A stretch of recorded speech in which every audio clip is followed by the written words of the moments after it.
White house کی جانب سے ایران کو خفیہ پیغام کے ذریعے ابنا ہرمز آپریشن میں مداخلت نہ کرنے کی وارننگ دی گئی ہے۔ ایکزیوس کی رپورٹ میں بڑا انکشاف سامنے آ گیا ہے۔ امریکی حکام کے مطابق کشیدگی کو بڑھنے سے روکنے کے لیے آپریشن سے قبل تہران کو آگاہ کیا گیا تھا، تاہم ایران کی جانب سے فوری طور پر وارننگ کے باوجود ایران نے امریکی بحری جہازوں، کمرشل شپنگ اور متحدہ عرب امارات پر حملے کیے۔ امریکی حکام نے خدشہ ظاہر کیا ہے کہ اگر سفارتی تعطل برقرار رہا تو صدر ٹرمپ دوبارہ جنگی صورتحال بحال کر سکتے ہیں۔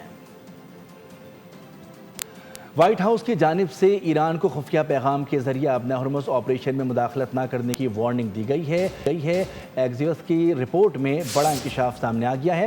امریکی حکام کے مطابق کشیدگی کو بڑھنے سے روکنے کے لیے آپریشن سے قبل تہران کو آگاہ کیا گیا تھا، تاہم ایران کی جانب سے فوری طور پر وارننگ کے باوجود ایران نے امریکی بحری جہازوں، کمرشل شپنگ اور متحدہ عرب امارات پر حملے کیے۔ امریکی حکام نے خدشہ ظاہر کیا ہے کہ اگر سفارتی تعطل برقرار رہا تو صدر ٹرمپ دوبارہ جنگی صورتحال بحال کر سکتے ہیں۔